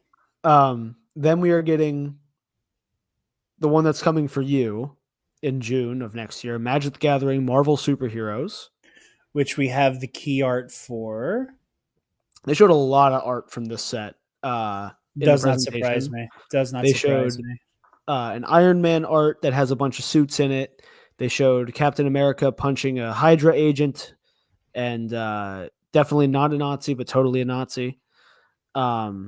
They showed the Fantastic Four all on one card as like some of the arts have card names. Like I think what you just showed is just the key art, but Yeah. sometimes if the art is associated with a card, if you can find them, they have the card name, and so there will be a card just called the Fantastic Four. Hell yeah. They showed a big group of villains. Notably, in most of the art, the only mutants present are people that have been in the MCU. So Wolverine, Scarlet Witch, and I know she's not a mutant, but Miss Marvel. No, she is now. Yeah, and Like in the comics, she's a mutant now. yeah, I know they did the whole. They killed her to bring her back as a mutant because, like, of They course, killed her and she woke up on Krakoa. Yeah, they're like, wait a minute. So my guess is, and we know there's more Marvel down the pipeline. This is a multi-year thing. They put an Infinity Stone in Spider-Man with no context, which means we are going to get more Infinity Stone cards. One of which just sold for like $20,000 or $25,000. Holy shit! And that's only because they don't have the number on them because they didn't do serialized Infinity Stones, which is smart, I think. Yeah. It blocks them business wise. It actually did kind of hurt their sales for Final Fantasy, which is weird because it also pumped a lot of their sales of Final Fantasy. But, you know, then we're getting Magic the Gathering The Hobbit. Okay. Which I'm confused on how we're going to get a full set out of The Hobbit, but, you know, they've done more with less, I suppose. How much of this Hobbit specific stuff did they have in the Lord of the Rings collection? They had one card referencing Smaug. I was going to say, I vaguely remember a Smaug card. That's what threw me there. Okay. They had one. It was and there's a card type called a saga, and it's like every turn it has a new effect, and it's like telling a story. Right. And it was the story of Smaug leaving the castle with the you get a bunch of treasure tokens, and you make a dragon token with power and toughness or something. Okay. But that's the only card. Obviously, and like there are like Bilbo and Gandalf have cards. They have several cards, but they're all their Lord of the Rings versions. So we're gonna get a younger Bilbo. Young Bilbo. I mean, again, I'm not a big Tolkien guy in terms of like my knowledge and understanding, but like, so there's room for like a Thorin Oakenshield, who I'm assuming didn't make it into the original set, stuff like Correct. that. Okay. Yeah. It also gives them a chance to reprint some really high value cards from the Lord of the Rings set that they wouldn't have an easy time doing. I shouldn't say that. They would. There are two cards. There's the One Ring is a very popular and powerful card that sees real competitive play, and a card, not a legendary character, not something of the great mythos, but the orcs that fire arrows at I believe they're the orcs that are firing at Frodo and Sam when they sail away at the beginning of Two Towers. A card called Orcish Bowmasters, which is one of the most insane Magic cards ever printed. I can't believe it's not a named character, and it's like it was going to just be a random rare in the set, but it lets them print that card, so can't complain. We're getting the end of the in-universe storyline in a set called Reality Fracture. We know nothing but the name. Magic actually has a real story again for the first time in years, and it's actually pretty decent. So I'm not complaining. Yeah, we had a real issue with like they wanted to make it more legitimate and go to novels, and then the novels were written really poorly, and also there was a bunch of bi erasure happening in those novels. It's a whole thing. Love that. Yeah. But now they're gay again, so it's great. They fixed it. They gate them up. Yeah. And the final set next year is Star Trek. Hell yeah. Yeah. Magic just had its first space set in Magic's equivalent of space. So people were... The next step is one of the stars. Yeah, we knew it would be one of them, and presumably, because all the Marvel stuff is through Marvel Comics specifically. No MCU. So I presumed it would be Star Trek. Yeah, like I said, I know we've talked about it before. I've talked about it with Kaysen because he's like also in the Magic. I don't think there's going to be a Star Wars set just because Star Wars very recently started doing their own card game again. Yep. And I can't imagine. Like Disney and Star Wars having their own games means they're pretty much off the table from this. Which but like, there isn't a Marvel card game right now, so it makes sense for them to loan them the Marvel Pantheon. But like, between Lorcana already existing, Star Wars having a Magic game or a card game rather, a Magic adjacent type card game, I doubt we'll see Star Wars anytime soon. Yeah. I'm excited for these sets to all implode. None of the, obviously Marvel's big, but Spider-Man's not doing great. So I would expect it to not, it's not going to do Final Fantasy numbers. That's for sure. And part of that makes me hope that they are going to get the message and scale back, because as they release more product that is relevant to standard and keep increasing the prices because they know they can't, part of it is that Magic Packs have not increased in price in like decades. So the initial increase we saw a couple years ago was like in the same way that like games went to $70, and most people that understand economics beyond the fact that it's all fake is like, yeah, okay, this makes sense. Game prices haven't gone up in a while. Well, card pack prices haven't gone up in a while. Unless we find out that they did the markup and they had a profit margin anyway. But I don't see any of these doing the numbers that Hasbro is expecting they're going to do. Yeah.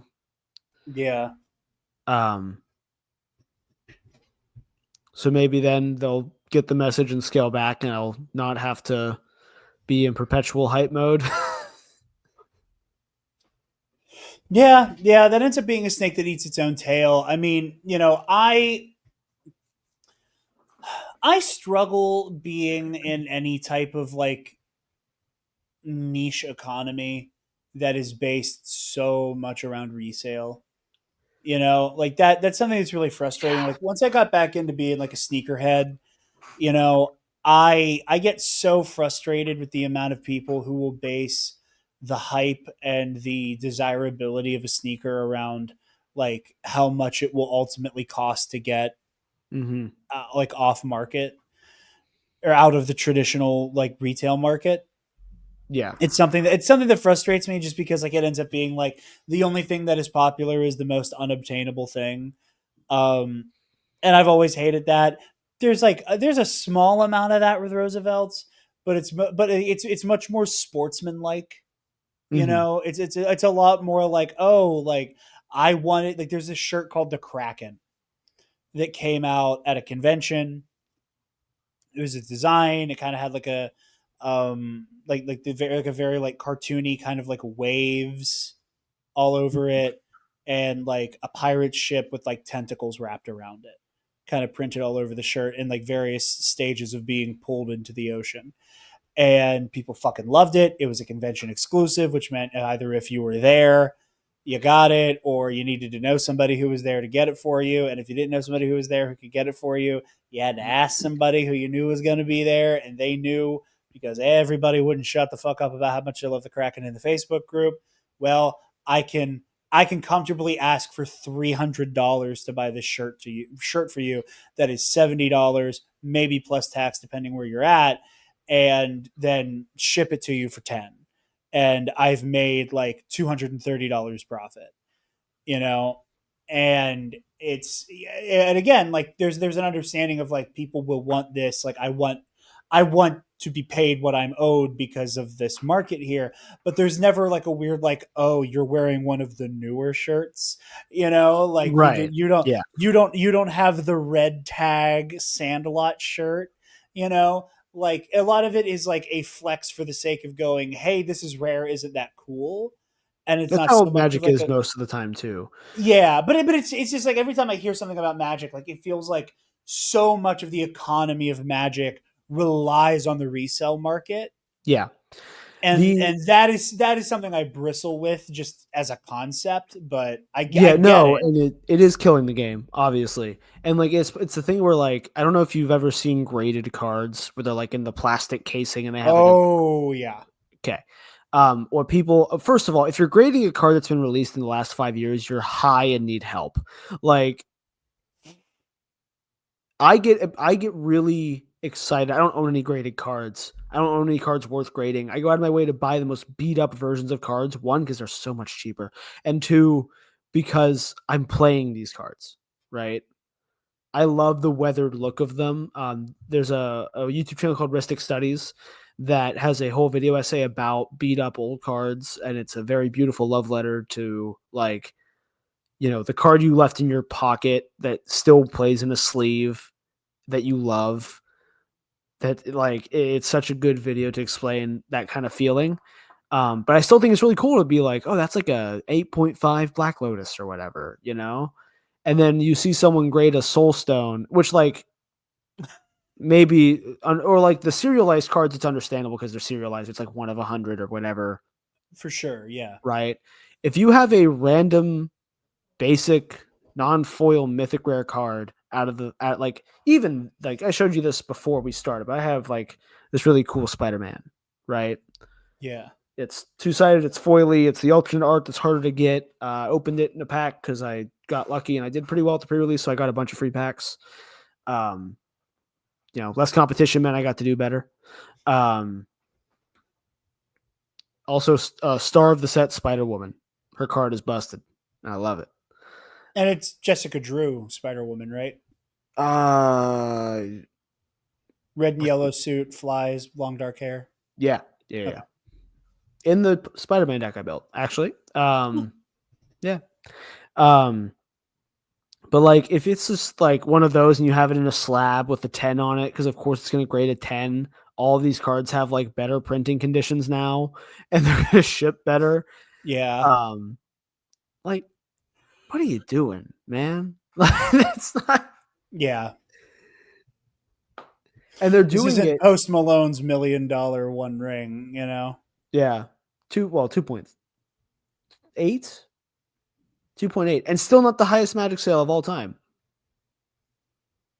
A Lotus sold. I did not know that. There was a Black Lotus that sold recently for like 3.1, I think, which is bonkers. But, I'm never going to own one of those, so I don't particularly care.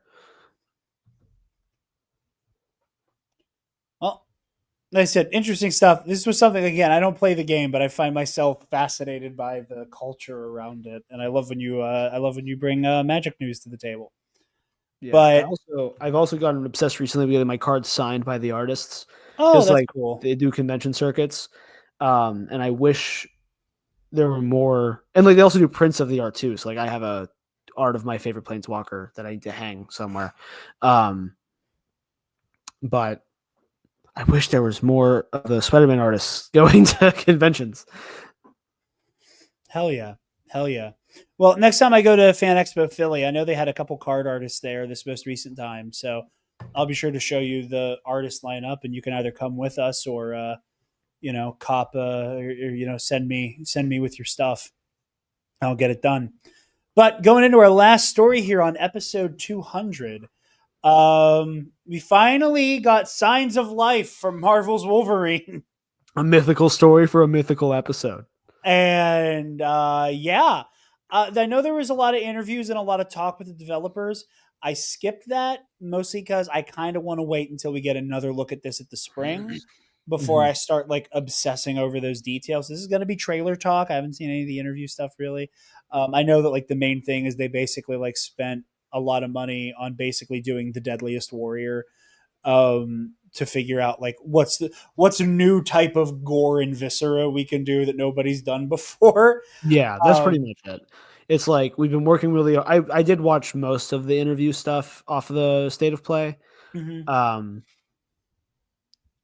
Basically just that. It was like, of course it's going to be rated M. Of course it's going to have blood and guts and gore. They introduced the person playing Wolverine, whose name escapes me, but I believe it's Liam McIntyre. Yes. I only know that because Armin was freaking out because he loves Liam McIntyre. I forget. I looked him up and I knew him from something. I don't remember what. So maybe while the trailer plays, if you're playing the trailer. I don't know if you're playing the trailer. I was going to play the trailer. Okay, then don't play the trailer. That's fine. But while we discuss, Yeah, you're not missing anything with the interview stuff. Okay, solid. But no, I mean, what did you think of the trailer? I really like this. I found out about the trailer in one of my group chats, Mhm. and just like, it was one of those rare times where I had the chance to just like throw it on the TV instead of watching it on my phone. Um, so I kind of got a little big screen adventure with the Wolverine trailer. But what were you thinking? What were you thinking? Because I know we've been kind of talking about being worried about this game after the infamous leaks. Yeah. I also he's in Spartacus, which is I've not watched Spartacus, but that might be the only thing I know him from name wise. I know that's Armin's main thing, is that he loves Okay. the Spartacus show. Oh, he plays. Oh, he plays Captain Boomerang in Apocalypse War. Hell I yeah! love that. All right, we got a new favorite guy. So yeah, no, I mean it's everything we expected. There was a worry of like, oh, maybe it's not going to be as M-rated as it probably needs to be for a Wolverine game, and they nailed it. It's wild. I Yeah, because the trailer and the cover art still has the rating pending on it, which I think is fucking hysterical. And again, yeah. I understand all of the formalities and shit that comes with that. I'm not gonna, it is what it is. I don't have any bones about.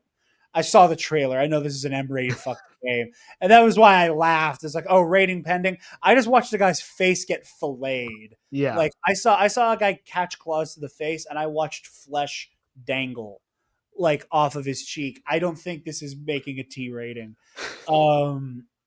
E10 plus. E10 plus. Just get back here, mutie.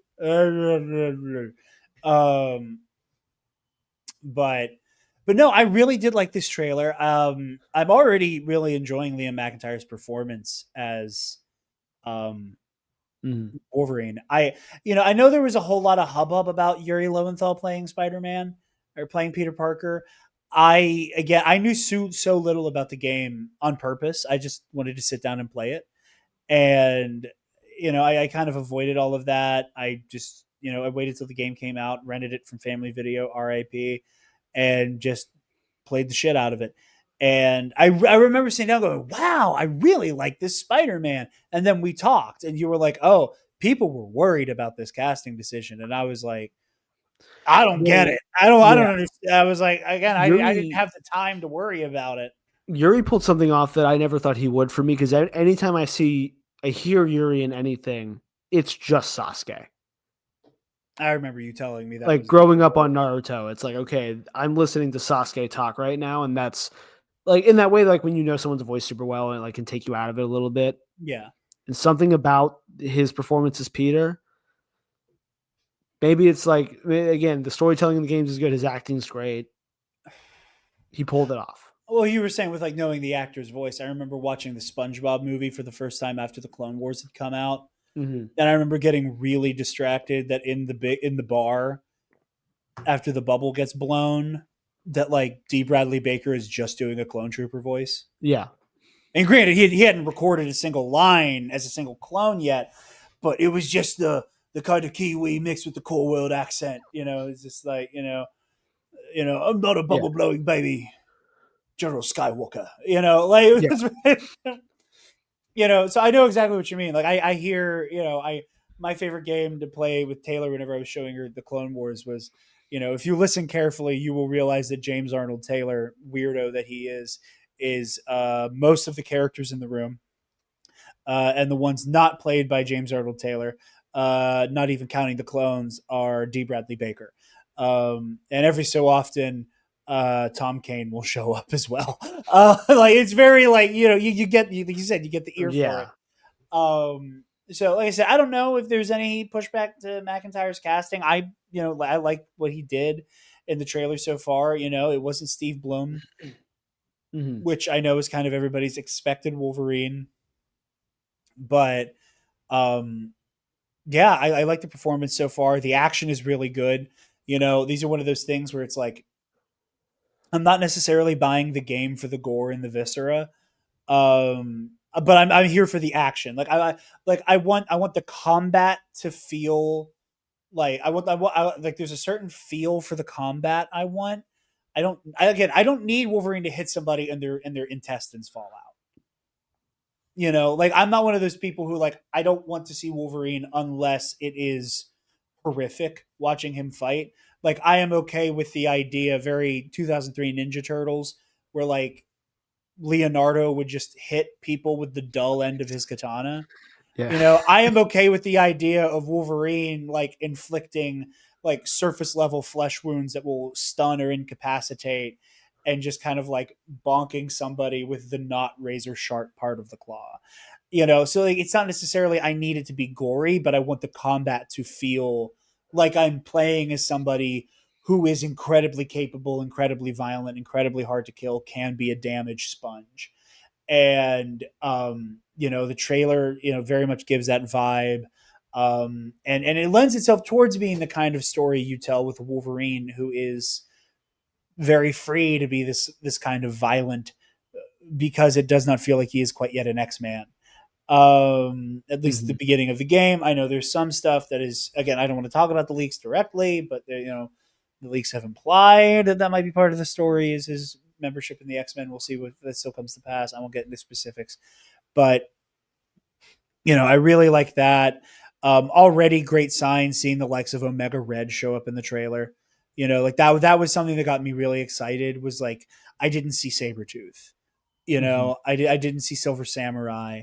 I didn't see any of what feels like the obvious villains. Like they went with the obvious villain who wasn't Sabretooth or Silver Samurai, and it was Omega Red. And I thought that was a really good choice to be like, yeah, like we're gonna look at Logan's Rogues Gallery.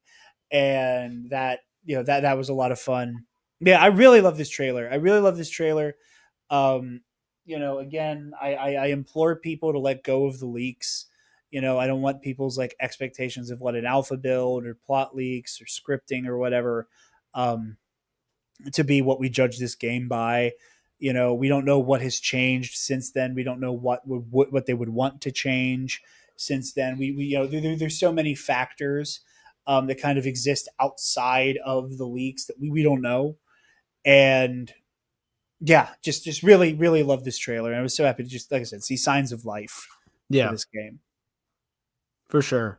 Maybe if we're lucky, maybe someday we'll get that Spider-Man 2 DLC. Oh boy. I've let go of my hope on that. I'm just ready for Spider-Man 3. Yeah. Or I wouldn't hate Spider-Man Miles Morales 2. Like honestly, I wouldn't either. Like, because quite frankly, like that's kind of something, not to make the Wolverine trailer talk about the other Insomniac Marvel stuff, but truly, the more I've thought about it, the more I kind of really want that game to exist, because I don't want the emotional stakes of obviously Peter has to put the suit back on to be undermined, and for people to do the, well, he just quit, why is he back, why do we have to see my Peter Parker come back, I don't want to hear it. And I'd rather Miles get to have a story where like he is doing it on his own, and he gets to become the mentor, obviously, because we have Silk introduced we have Cindy Moon introduced at the end of Spider-Man 2. So like the idea of Miles becoming a teacher with a mentor, I like that idea a lot. And just getting to do a whole story with that, where Miles, is like, no, like I want to do the Peter thing my way and not be bound to it. But like, with the ability to go, if I really, really need help, I can talk to Peter. But I am the city Spider-Man now. I got to act the part. This is different than the first game where he was on his own, but Peter would come back. This is like Peter has, we've all told, like Peter is getting to enjoy time without having to wall crawl. I want him to have that time because we fought and nearly died for it. I can handle it. Let me be the mentor. Let me build up the next generation of Spider. But no, I really love this trailer. I really love this trailer. And again, I'm not buying it for the gore and viscera, but my God, the gore and the viscera is very impressive. Yeah. um, It's a nice distinguishing factor because like I'm sure the thread they're really trying to, I almost said the thread they're trying to needle, and that's not right. It's almost there, it's almost there. but what they're really trying to avoid is, okay, we made Spider-Man, but you don't have web swingers, right? And that's the only Yeah. difference. And the combat it looks obviously similar in that it's an action game, so it's gonna look Yeah, like it's gonna have a combat. look. It's Insomniac making it. There's a visual language. There's a technological language that they speak. Yeah, but it's it looks faster and it looks like he hits harder and a little more intense and once more with feeling of it all that like it feels like you're watching Wolverine fight. It really makes you feel like Spider-Man. I hate that it became such a meme because it is such a good way to describe like that feeling for some games beyond superhero shit.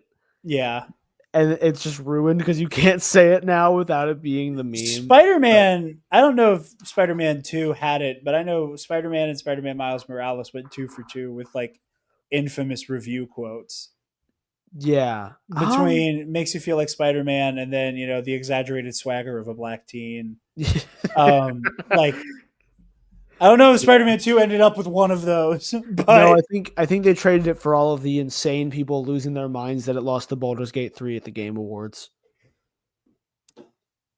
having played both, being somebody who thinks Spider-Man 2 is the best game of those 3 games, which I know I'm in the minority for saying that.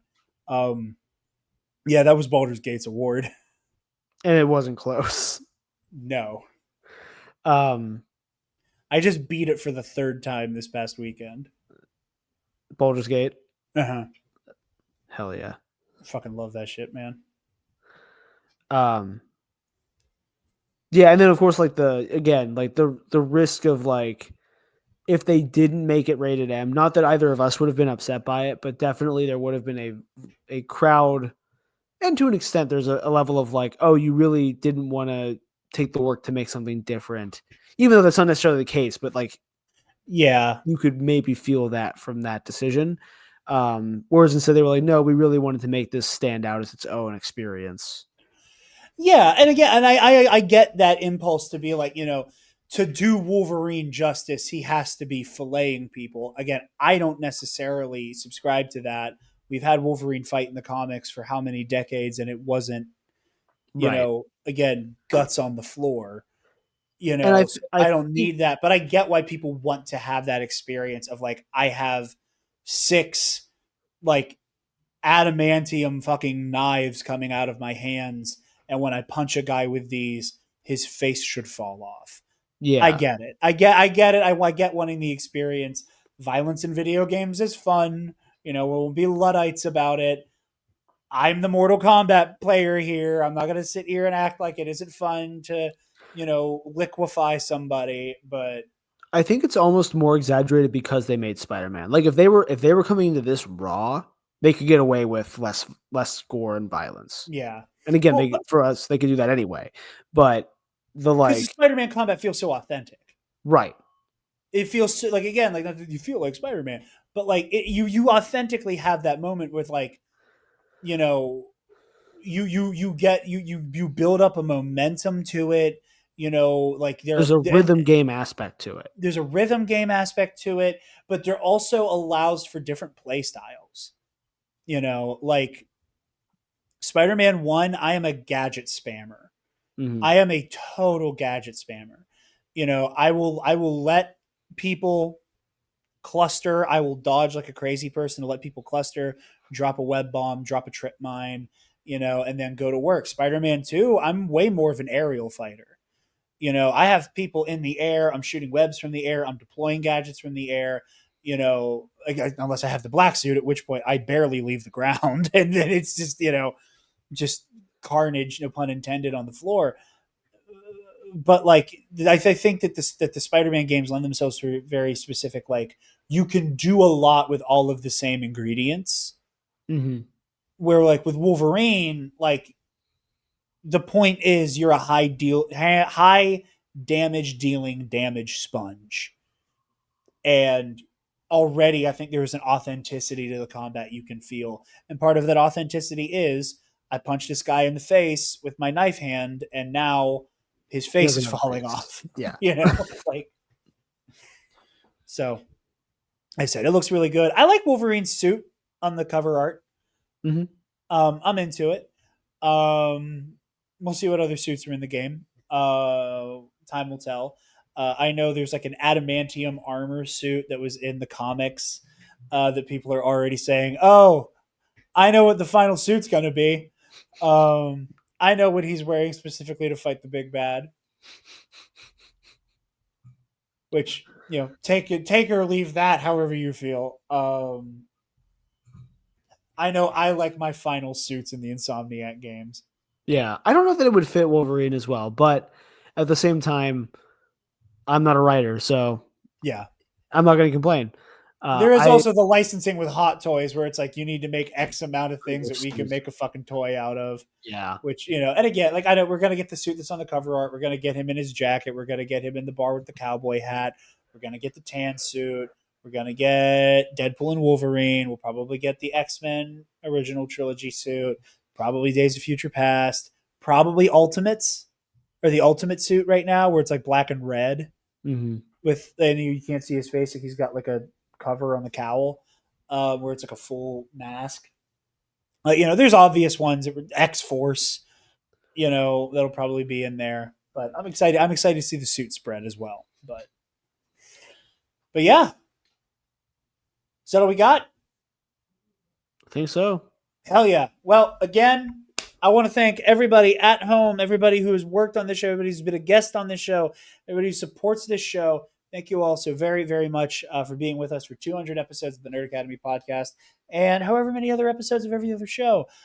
Because when you put it all together, there's a lot more than 200 episodes of anything uploaded in this podcast feed.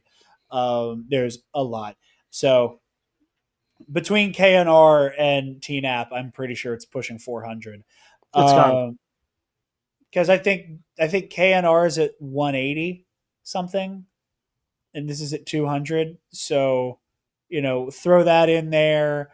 Toss in a little bit of number one contender and Campus Life, and that's 400. So lots of stuff that we have all done, and you guys have all been along the way for us, and we appreciate you for it. But with all of that said, Travis, where can the lovely people find you, brother? Eating ice cream sandwiches to fend off the horrors. That sounds nice. I've been addicted to them recently. My roommate bought them the other day, and I ate most of them. So like, I'll buy the next box, and I ate the next box, so I bought another box. So, ice cream sandwiches are super underrated. They really are, and they're cheap. You get a nice, delectable ice cream snack. You don't have to buy a pint of. I mean, obviously, Ben & Jerry's is Ben & Jerry's. They're chill like that. Yeah, but I'm going to go eat one after this. You earned it. You earned it. To have a little toast to 200 with an ice cream sandwich. You did too. I don't know if you have ice cream sandwiches, but if you did. I'm going to eat some mac and cheese with some chicken on it. That's. And you know what I'm going to put on it? You know what I'm going to put on it? I can't for the life of me find it in a big bottle. I can only find it in the little tiny ones that like you burn through so fast. Sweet Baby Ray's has a smoked chipotle sauce. And I'm a sauce guy. Yeah. Top 5 of all time for me. Ooh. That's high praise. Yes. As I have food with my sauces. Infamously. Sheets MTO terminal hates to see me coming. And by that I mean the line hates to see me coming. Travis was there for at least one of the 2 times the people behind the counter went, "What the fuck is this?" And I just had to sit there and just gonna twiddle my thumbs and not make eye contact because I know they're making my thing. They handed me my bag with my burrito the size of my head with 8 different sauces on it and every single topping. And they handed it to me and went, and took a beat and really snarkily went, "Oh, you know what? You'll probably need this," and practically threw a fork at me. And I deserved that. That is not me complaining. Sheets, give that person a raise because they told me what for, and they were right. It's But yeah, the PA attitude. PA attitude. Sweet Baby Ray, smoke Chipotle. Go to your local grocery store and get some. But yeah. Jarod. Yep. For the 200th time. Yes. Where? Feels fucking good. You guys can find me personally on Instagram and Blue Sky at Dark Jedi 2552. You can find the Nerd Academy podcast on Facebook, Instagram, Blue Sky, YouTube, wherever you get podcasts, and on our website, thenerdacademypodcast.com, where if you're feeling generous, you can donate to our Patreon. Hey, give me $1. Speaking of our patrons, our $5 patrons get exclusive and early access to the Road to Doomsday, the MCU Rewatch podcast brought to you by the Nerd Academy podcast. All episodes of Phase 1, including our exclusive audio commentary tracks, are on Patreon right now for $5 patrons and higher. So if you want to watch all of the Road to Doomsday before anybody else, get on over there, subscribe at the $5 tier. We would be very happy for you to join us over there to keep up with the Road to Doomsday, a project I'm very, very proud of and very excited to share with you guys as the weeks go on. Speaking of our patrons, thank you to Ray Clausen, Paco, and to Brennan Marr, host of Page Turners They Were Not, former First Class League Star Wars Trivia Champion. I say former, he was the last champion, so he is the eternal champion of the First Class League Star Wars division, who I'm shouting out extra specially to say, happy birthday, my friend. Hope you have a good one, and I hope lots of people tune in to the live stream you're doing. Time will tell if I can actually make it to that because I might be busy. But nonetheless, happy birthday to Brennan Mark. Go check out Page Turners. They Were Not. I know our friends over at the Bombad Cast are on a recent episode, so go listen to that. But yeah, Road to Doomsday, Luminous Odyssey, the new All Remaining Systems Star Wars RPG will be coming out soon. That is going to be me, Taylor, Alden Diaz, Joe Organa, set in the days of the High Republic, set during Phase 1 of the High Republic. We recorded the first episode at time of recording. I believe this coming Thursday we're recording episode 2. I've seen the art that Mitch from the Mitch 692 channel, host of Pro and Noob, where you can also find me, did like the key art and the thumbnail format. And I know Eli from Star Wars in a Galaxy is composing a theme for Luminous Odyssey. So we're pulling out all the stops. We are going to quote Alex Jones, we were going full tilt boogie on this, Watson. Is going down. Very excited for you all to check out Luminous Odyssey. We're having a great time with that. Real quick, speaking of Alex Jones, did I send you the picture? Oh, yeah, you did. I did? Oh, yeah, you did. Great episode of Knowledge Fight. Oh, that came out today. Those who know, and I will not elaborate further. But, I'm almost shocked it hasn't happened until now. Right? To be honest. But there's certain things about Alex's arc that, again, only if you're deeply unhealthy and listen to Knowledge Fight as much as I do, you understand nuances about Alex as a character that it could only have happened now. Yeah. In a very like weird way.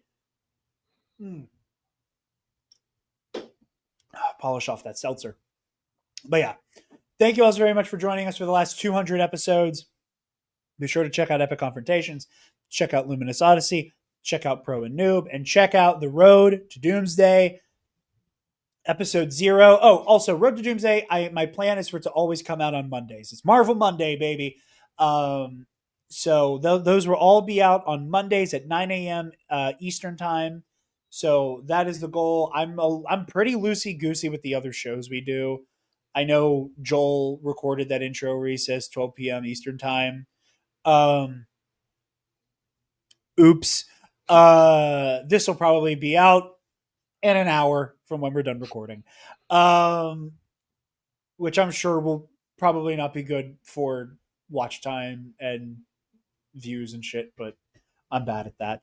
But the Road to Doomsday, mostly because I have such a great lead time on it, is I'm able to just like everything's scheduled to drop. Like next week is episode 0, week after that Iron Man, etc., etc. So all of these are going to be coming out Mondays at 9 a.m. I don't know how long it takes our RSS feed to update. So Apple Podcast listeners, Spotify listeners, you might have to wait like an hour or so for it to actually hit. It's weird. I know an episode will come out and I'll like check Apple Podcasts like frantically and it won't show up for a while sometimes. So that may be an issue, but it will definitely be here on YouTube. So if you need your fix ASAP, it'll be here on YouTube for damn sure. So all of that said, thank you very much. I'm looking forward to another 200 episodes of the horrors. And for the 200th time, class dismissed. Stop! Move away from the cookie jar! To the new talk. Let's get straight to it. Come on.